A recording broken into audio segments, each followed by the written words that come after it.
Marouane Bereni reste toujours introuvable. Soupçonné d'avoir percuté une jeune femme et son chien devant une boîte de nuit de Mâcon, l'ex-acteur vedette de Plus belle la vie est activement recherché par les autorités. En pleine tourmente, sa compagne Marie-Lou Salvatori a fini par sortir de silence pour faire part de son désarroi ce mercredi 16 août 2023. Lassée des cancaneries en tout genre, la jeune femme très éprouvée en a profité pour adresser un petit message aux curieux qui tiennent des propos déplacés au sujet de l'affaire.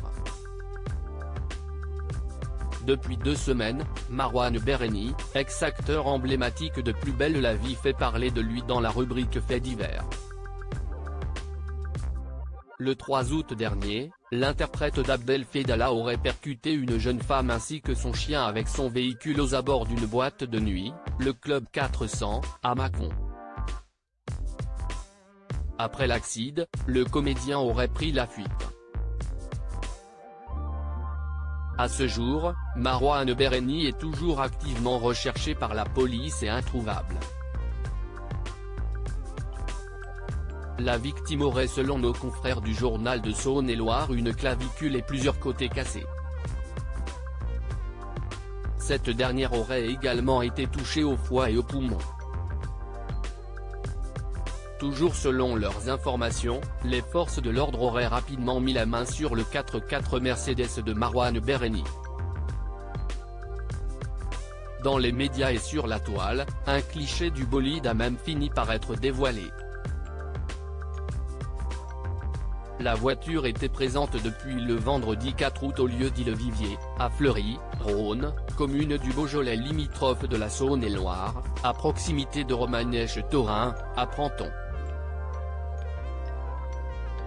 À l'avant du véhicule, la trace d'un choc important.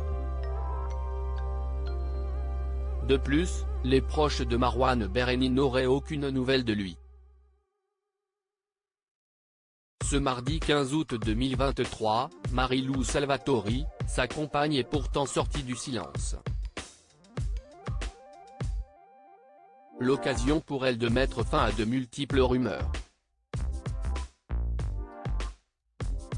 À tous les curieux mais surtout tous les gens qui tiennent des propos déplacés concernant Marouane ou ma manière de gérer l'événement, je les exhorte à la patience ou à tailler la route, cesse d'agacer l'artiste via ses réseaux sociaux. Et de compléter non sans amertume, Instagram est une fenêtre mais nullement le reflet de ma vie privée ou de mon monde émotionnel, qui ne regarde que moi. Et de conclure, nous sommes tous dévastés et inquiets, et je vous demande de respecter ce lieu d'intimité.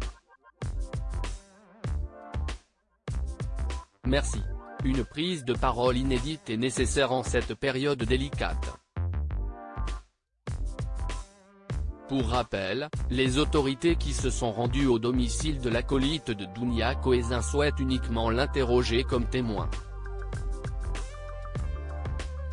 Pour le moment, aucune charge ne pèse contre lui à cette heure sans plus de preuves. En parallèle, le parquet de Mâcon a ouvert une enquête pour arrêter l'auteur de l'accident.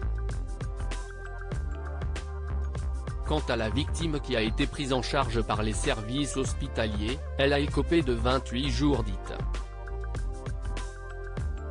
Auprès du journal de Saône-et-Loire, elle a d'ailleurs levé le voile sur ses lourdes séquelles. Aujourd'hui, on a essayé de me placer sur un fauteuil.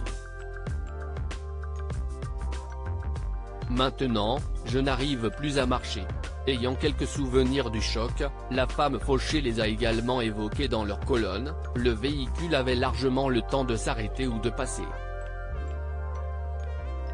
Je ne voulais pas passer par là, mon chien allait aboyer face aux gens présents devant la boîte de nuit. Une initiative qui lui a malheureusement coûté très cher.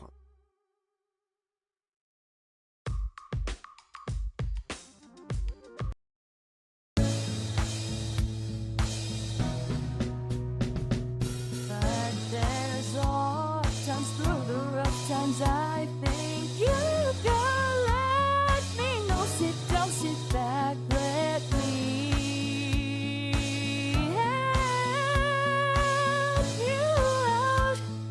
'Cause step